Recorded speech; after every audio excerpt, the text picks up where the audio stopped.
ব্যবসা করে কারা? অমুসলমান। আমরা তো কেবল খাই আর ঘুমাই আর টয়লেটে যাই।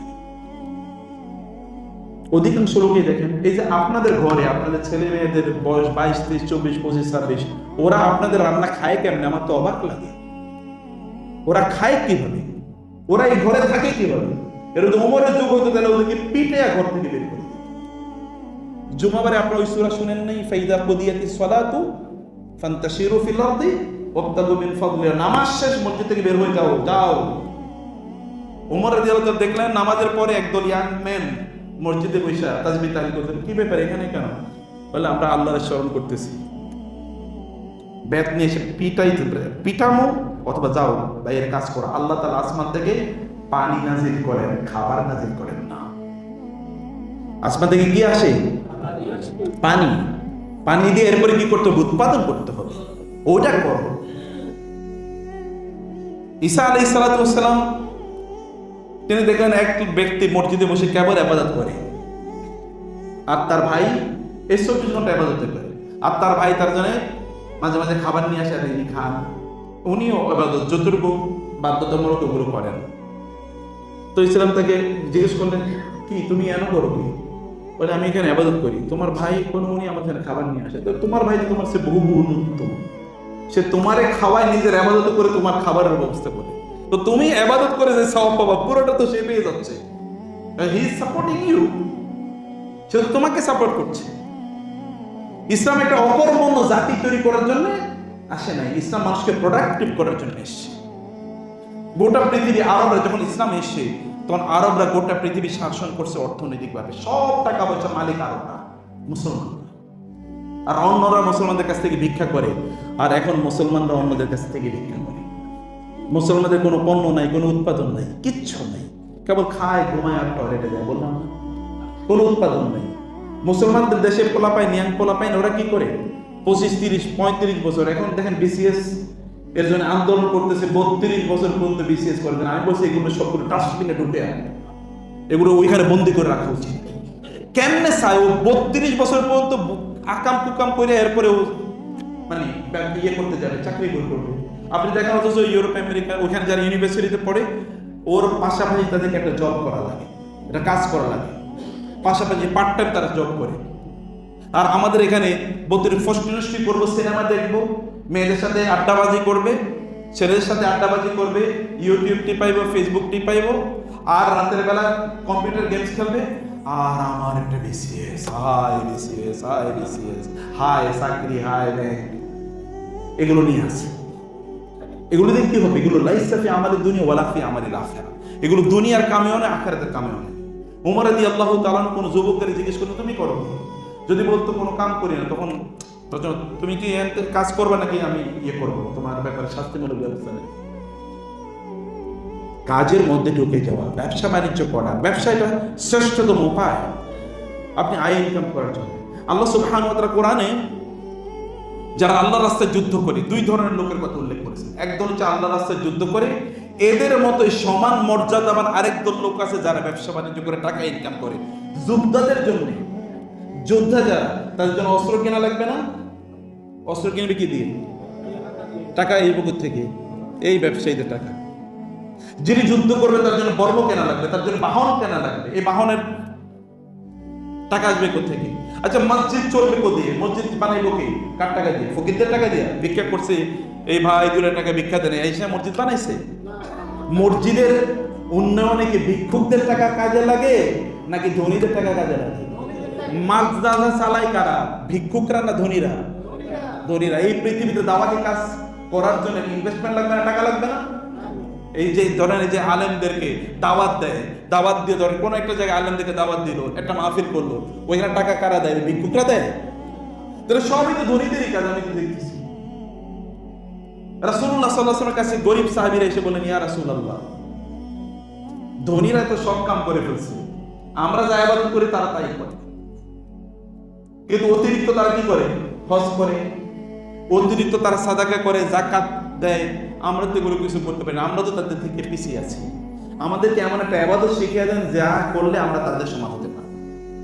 রাসূল সাল্লাল্লাহু বললেন, তোমরা প্রত্যেক নামাজের পরে বলবা সুবহানাল্লাহ 33 বার, আলহামদুলিল্লাহ 33 বার, আল্লাহু আকবার 33 বার, লা ইলাহা ইল্লাল্লাহু ওয়াহদাহু লা শারীকা লাহু একবার 34 বার। এইভাবে তোমরা 100 বার বলবা, তাইলে তোমরা তাদের সমান হয়ে যাবে। এরপরে সুবহানাল্লাহ বলার জন্য আরেকবার একটু অপেক্ষায় থাকেন, আরেকটা সুবহানাল্লাহ আছে সামনে। এখন কয়েকদিন পরে এই গরিব সাহাবীরা এরা খুবই খুশি, এরা চলে গেছে। কয়েকদিন পরে এসে খুব হতাশ, ইয়া রাসূলুল্লাহ, বলে কি হয়েছে চেহারা এরকম কেন? বলে ইয়া রাসূলুল্লাহ, আপনি যে আমল আমাদেরকে শিখিয়ে দিয়েছেন, এই আমল লিক হয়ে গেছে। এবং এরা তো ধনীরাই আমল শিখে গেছে, এখন তোরই আমল করে আবার তোমরা পিছিয়ে গেলাম তাদের চেয়ে। রাসূলুল্লাহ বলেন, যালিকা মিন ফাদলিল্লাহি ইউতিহি মান ইয়াশা। আল্লাহ তাআলা ওদেরকে এই মর্যাদা দিয়েছে, আমার করণীয় কি বলো? আল্লাহ ওদেরকে এরকম মর্যাদা দিয়েছে, তাই না? আপনার নিজের ইমানটাকে এলিভেট করার জন্য, ইমান স্ট্যাটাসটা বাড়ানোর জন্য। মসজিদ কেউ যদি বানায়, তাহলে জান্নাতে আল্লাহ তাআলা তার জন্য একটা ঘর বানায় দেবেন। এখন আপনি মসজিদ বানানোর জন্য টাকা লাগবে, আপনি এলাকায় একটা মাদ্রাসা বানাতে চান, তার জন্য টাকা লাগবে, আপনি 10 জন মাদ্রাসার ছাত্রকে স্পন্সর করতে চান, তার জন্য টাকা লাগবে, আপনি তিনি একটা বই মানুষের কাছে বিতরণ করতে চান, তার জন্য কি টাকা লাগবে। এই সব কিছুর জন্য ইউ নিড মানি, এবং এটা আপনাকে উপার্জন করাই লাগবে। উপার্জন না করলে করতে পারবেন না, কিচ্ছু করতে পারবেন না, কিছু করতে পারবেন। এটার জন্য আপনার জন্য সাহাবায়ে কেরাম রাদিয়াল্লাহু তাআলা আনহুদের মধ্যে শ্রেষ্ঠ সাহাবী কে? আবু বকর রাদিয়াল্লাহু তাআলা না? সবচেয়ে সর্বশ্রেষ্ঠ সাহাবী কি? আবু বকর রাদিয়াল্লাহু তাআলা। তার ইবাদতের মাত্রা হলো এরকম যে সকল উম্মাহ, সকল ইবাদত যদি এক পাল্লায় দেয়া হয়, আবু বকরের ইবাদত যদি আরেক পাল্লায় দেয়া হয়, তাহলে আবু বকরের পাল্লাটা ভারী হয়ে যাবে। কি দিয়ে ইবাদত করছে? নামাজ, রোজা, হজ, যাকাত। তো নামাজ রোজা তো আপনাদের মতোই করছে, কিন্তু এক্সট্রা কি করছে? দান, সম্পদ। আবু বকরের সম্পদ ইসলাম প্রচারের জন্য যে পরিমাণ কাজে লেগেছে, আল্লাহ, আপনাদের এই মসজিদ পর্যন্ত ইসলাম পুস্তকের যদি আবু বকরের সম্পদ না থাকতো, আই ডোন্ট নো। রাসূলের স্ত্রীদের মধ্যে খাদিজাতুল কুবরা রাদিয়াল্লাহু তাআলা আনহা জান্নাতের নেত্রী, তাই না? হাদিসে এসেছে রাসূল বলেছেন, তিনি মাটির উপর দাগ কাটলেন, দাগ কেটে 4টা দাগ কেটে বললেন, পুরুষদের মধ্যে অনেকেই সেরা হয়েছে, কিন্তু নারীদের মধ্যে 4 জন সেরা। কয়জন? 4 জন। এর মধ্যে 1 নাম্বার হলো তার স্ত্রী খাদিজাতুল কুবরা রাদিয়াল্লাহু তাআলা। কি কারণে? খাদিজার সকল সম্পদ, তিনি তো মদিনার মক্কার সবচেয়ে ধনী নারী, সব সম্পদ তিনি আল্লাহ রাসূলকে দিয়ে দিয়েছেন, এবং এগুলো তিনি দ্বীন প্রচারের কাজে লাগিয়েছেন। আপনার সম্পদ না থাকলে আপনি দ্বীনি কাজ করতে, নিজেরাও ইবাদত করতে পারবেন না, দ্বীনের জন্য কিছু করতে পারবেন। অতএব সবাই আপনি কমপক্ষে ব্যবসা করুন, ব্যবসা না করে কমপক্ষে স্কিল অর্জন করুন। যেমন এমন স্কিল অর্জন করলে যে স্কিল দিয়ে আপনি কি প্রচুর আয় ইনকাম করতে পারেন। আছে না এরকম টেকনিক্যাল অনেক কাজ আছে যে আপনি অনেক কিছু করতে পারেন। Become excellent in your field. মুসলমানদের এভারেজ হওয়া জায়েজ নাই, মুসলমানদের এভারেজ হওয়া জায়েজ নাই। আপনি মনে করবেন আজকে কি খুতবা শুনতেছি, এগুলো কিসের নামাজ রোজার কথা কইবে, আজকে কি বলে, নাকি মন খারাপ নাকি আপনাদের? নামাজ রোজার বাদ দিয়ে কি বলে? যদি সম্পদের মালিক না হন, তাহলে দুনিয়া ছাড়াইতে পারবে। আল্লাহ তাআলা বলেছেন, আল্লাযীনা ইন মাক্কান্নাহুম ফিল আরদি আকামুস সালাহ।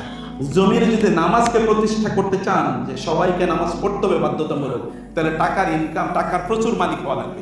আপনার এলাকায় আপনি সবচেয়ে বেশি সম্পদের মালিক, এলাকায় গিয়ে গরিবদেরকে ডাকেন, তোমরা যাও, তোমাদের কত টাকা লাগবে, তোমাদের বর করে দিচ্ছি, কিন্তু একটু দিন অনুসারে চইল, একটু ভালো করে চইল, দেখবেন ও আপনার কথা অনুসারে চলে, আর কারো পিছনে দেবে না, নাকি? ব্যাপারটা এরকম কিনা? আপনার কথা অনুসারে চলবে, ও আপনার কথা অনুসারে, আপনাকে ও মোটিভেশন, আপনাকে দেখে সে মোটিভেশন, আরো 1000 লোক আপনাকে দেখে ওইরকম অনুপ্রাণিত হবে। 1000 লোক আপনাকে দেখে। আপনি একটা এলাকায় সবচেয়ে বড় লাইব্রেরি করতে চান, যেন লোকেরা, যেন ইয়াং পোলাপান যেন কি না করে, আড্ডাবাজি না করে, ওইখানে সেজন্য তারা পড়ে। তাহলে লাইব্রেরি করার জন্য আপনার 2 লাখ, 3 লাখ, 5 লাখ, 10 লাখ টাকার বই লাগবে। এই বই কিনবেন করতে কি ভিক্ষা কইরা? নো। তার জন্য আপনি অতএব এমন ভাবে করুন, প্ল্যান করেন জীবন নিয়ে, যে আমি এরকম করতে চাই, এভাবে আমি করতে চাই, এভাবে আমি পৃথিবী নিয়ন্ত্রণ করবো। আল্লাহ, কারণ আল্লাহ তাআলা এই পৃথিবীর রাজা হিসেবে আপনাদেরকে বানাইছে। আপনার কিন্তু রাজার জাতি, জানেন তো নাকি? আপনার রাজার জাতি, অর্থাৎ আপনার রাজা। এই রাজত্ব আপনাদের পূর্বপুরুষরা রাজা ছিল এবং তারা দান সাদাকা করেছে। আপনাদের পূর্বপুরুষরা ব্যবসায়ী ছিল। এই অঞ্চলে ইসলাম তো ব্যবসায়ীরা নিয়ে এসেছে। আমাদের অঞ্চলে ইসলাম নিয়ে এসে কারা? ব্যবসায়ীরা।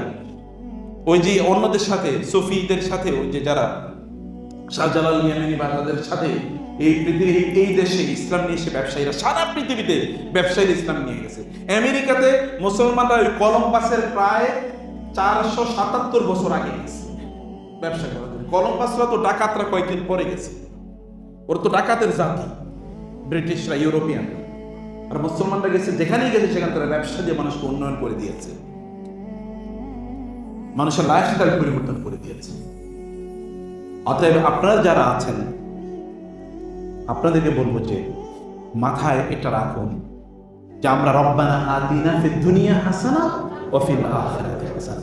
আল্লাহ দুনিয়ারও ধনী হতে চাই, আখিরাতেরও ধনী হতে চাই। দুনিয়াও আমার মর্যাদা থাকুক, আখিরাতেও আমার মর্যাদা থাকুক। একজন ব্যক্তি দান সাদাকা করলে এই দান সাদাকার কারণে কিয়ামতের দিন ওই দান সাদাকার ছায়া এসে থাকবে, যেদিন আল্লাহর ছায়া ছাড়া কোনো ছায়া থাকবে না। দান সাদাকা করলে সে কি বিপদ আপদ থেকে মুক্ত হয়ে যায়। আপনার এলাকার মানুষরা খুবই, আপনার ভাই বোন খুবই অসহায়, তাদের জন্য কিছু টাকা ইনকাম করেন না, বুঝেন না কথা? কেবল নিজে খাওয়ার জন্য কত খাবেন আপনি নিজে?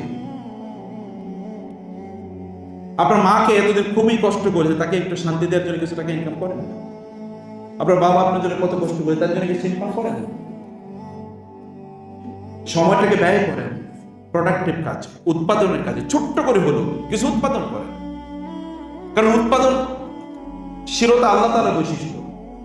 কেবল খাওয়া, খাই খাই খাই খাই, একটাই কেবল খাওয়া খাওয়া, কেবল খাওয়া। আপনি যা খাচ্ছেন তার চেয়ে বেশি আপনার উৎপাদন করা লাগবে।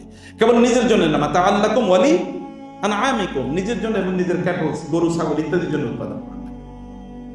মানুষের জন্য যেন করতে পারেন। মানুষের সেবা যারা করে তারা আল্লাহ সুবহানাহু ওয়া তাআলার নৈকট্য অর্জন করতে পারে। কারণ আল্লাহ সৃষ্টি সেবা করেছে। আল্লাহ সৃষ্টি সেবা করার জন্য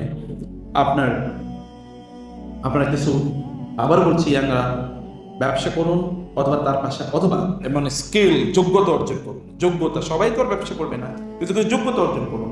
আপনি পৃথিবীর সবচেয়ে ভালো ব্যবসায়িক আইডিয়া যেন মানুষকে দিতে পারে, সেটা আপনি, সেই জ্ঞান আপনি অর্জন করুন। মানুষের জন্য ট্রেনিং দিতে পারে সেই জ্ঞান অর্জন করুন। অথবা অন্য এমন কিছু স্কিল আপনি অর্জন করুন যে স্কিল দিয়ে আপনি নিজেও ধনী হতে পারবেন, অ্যাজ ওয়েল আপনি দিনেরও সার্ভিস দিতে পারবেন। সম্পদ কেবল দুনিয়ার জন্য না, সম্পদ কিসের জন্য? দিনের জন্য এবং আখিরাতের জন্য। দিনের জন্য এবং আখিরাতের জন্য। আমার একটা গল্প বলে আমি শেষ করে দিই। গল্পটা হলো, ছোটবেলা খুব বেশি জামা কাপড় কিনতে পারতাম, যেহেতু আমার বাবা মারা গেছে খুবই ছোটবেলায়। তো মার উপর একটা বিশাল সমস্যা ছিল। উনি আমার বোনদেরকে, 4 বোন এবং আমাকে পড়াশোনা করাবে, এগুলো আমাদের জন্য খুব ডিফিকাল্ট ছিল।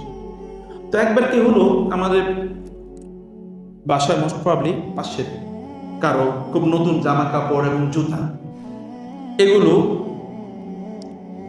নতুন কিনে নিয়ে এসে, তো আমাকে বলো তুমি একটু পড়ো তো, একটু দেখো তো, তুমি একটু পড়ে দেখো তো কেমন। আমি একটু পড়লাম, পরে এরপরে আমি আমার টেবিলে পড়তে বসলাম।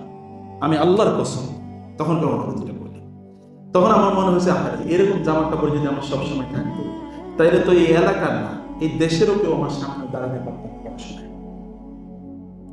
কারণ এখন মানে সেরা জামা কাপড় ইত্যাদি, জুতা নাই, জামা কাপড় কিনতে পারি না, ঈদে জামা কিনতে পারি না, অসহায়ের মতো চলি, কেমন কেমন যেন ভিতর থেকে একটু ডিমোটিভেটেড, মনটা ভালো থাকে না। কিন্তু এরকম জামা কাপড় পরার সাথে সাথে মনটা ভালো হয়ে গেছে। আমার সামনে কে দাঁড়াতে পারে দেখি, বিশ্বাস করে বিলিভ। আপনার নিজকে এগুলো থেকে বঞ্চিত করে এটা উচিত না। আপনি যখন একটু সমৃদ্ধির মধ্যে থাকবেন তখন আপনার মোটিভেশন বাড়বে, তখন আপনার আরো কাজ করতে মনে চাইবে। আর যখন আপনি দারিদ্রের মধ্যে থাকবেন তখন কোনো কাজ করতে মনে চাইবে। আল্লাহ সুবহানাহু ওয়া তাআলা যেন সত্যিকার অর্থে আমরা দিনের জন্য এবং আখিরাতের জন্য মর্যাদাবান হতে পারি এবং এই দুনিয়ার মালিক যেন আমরা হতে পারি। আল্লাহ তাআলা আমাদেরকে সেই তৌফিক দান করুন। أقول قولي هذا وأستغفر الله لي ولكم ولسائر المسلمين فاستغفروه إنه هو الغفور الرحيم.